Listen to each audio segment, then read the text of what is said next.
What do you see? For the people that have much imagination might view this as an ordinary coconut. But for the people who has imagination might see this as a bowling ball, a cup, or if you even want a broken toe, you can use this as a soccer ball. Don't try it, I've done it before. And in green school, we utilize coconut as in three things: coconut water, coconut milk, and coconut oil. But before that, ask yourself, do you actually know what a coconut is? It might sound like a stupid question and you might define this as a nut. However, it is significantly more complicated than that.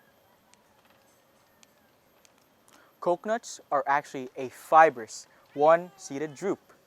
However, they can also be defined as a fruit or a seed.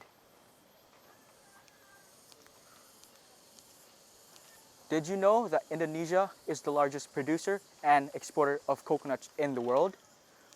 With 183 million tons produced and 290,000 tons exported annually. And that's without mentioning the ones we kept to ourselves. So clearly, the humble coconut is integral to our Indonesian culture.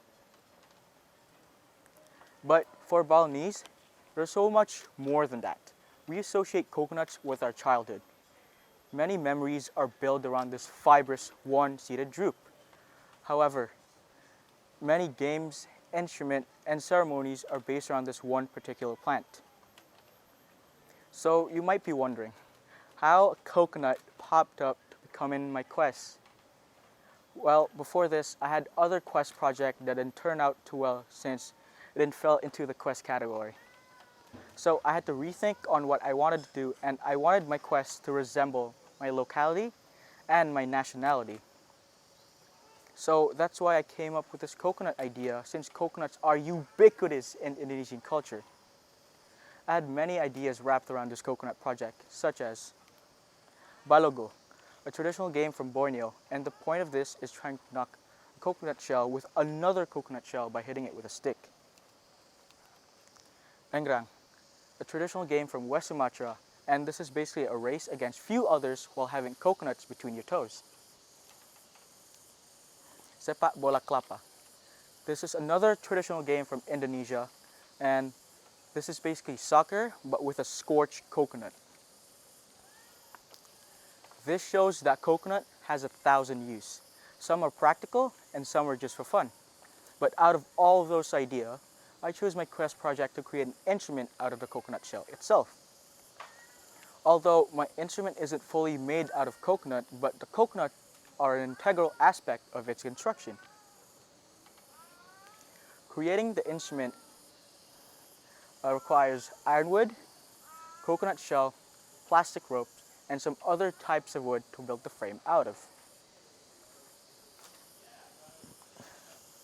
The reason why I wanted to create an instrument is that throughout all my life, I've really liked playing Balinese traditional instruments such as rindik, gamelan, and gender.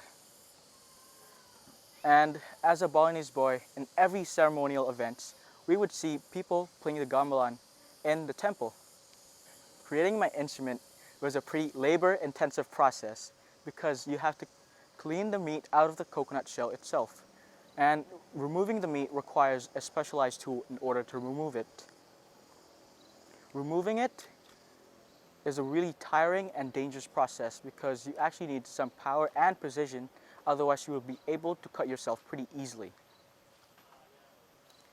Getting the meat out of the coconut shell is a really important step because having a hollowed out coconut shell would enhance the sound as it's being played. The next step is finding the wood. I chose my instrument to be made out of ironwood since ironwood makes this distinct sound when it's being hit. And it also stays for a longer time period, meaning that it won't rot as some other types of wood. Then I started to measure how big I wanted my instrument to be. But before that, I fell into a problem. Initially, I wanted my instrument to be made out of 11 tone bars, but since we only have 9 coconuts, I made it into 9-tone bar so it evenly matched. Then we went back to the measuring process and eventually figured out all the measurements. I also brought more wood and plastic rope to hold the tone plates. We started off with making the frame. Making the frame was a pretty straightforward process since we got all the measurements done and all the measurements was done correctly. And all it takes was a nail and a hammer. We start placing the coconuts and arranging them from smallest to biggest. Then we drilled 4 holes into each side so we could put the plastic ropes into them. Then we move on to the wood. We sort of did the same thing, but instead of drilling 4 holes, we drilled 2. And recently, due to what's happening with the pandemic and because of the coronavirus or the COVID-19, I wasn't able to finish my instrument or either play my instrument. One thing I've learned during this pandemic and how bad it is for the environment, it also gives us a chance to rediscover our island, our culture, and the great building blocks that much of our country is being built on. That famous one, the fibrous one-seeded drupe, the humble coconut. Thank you.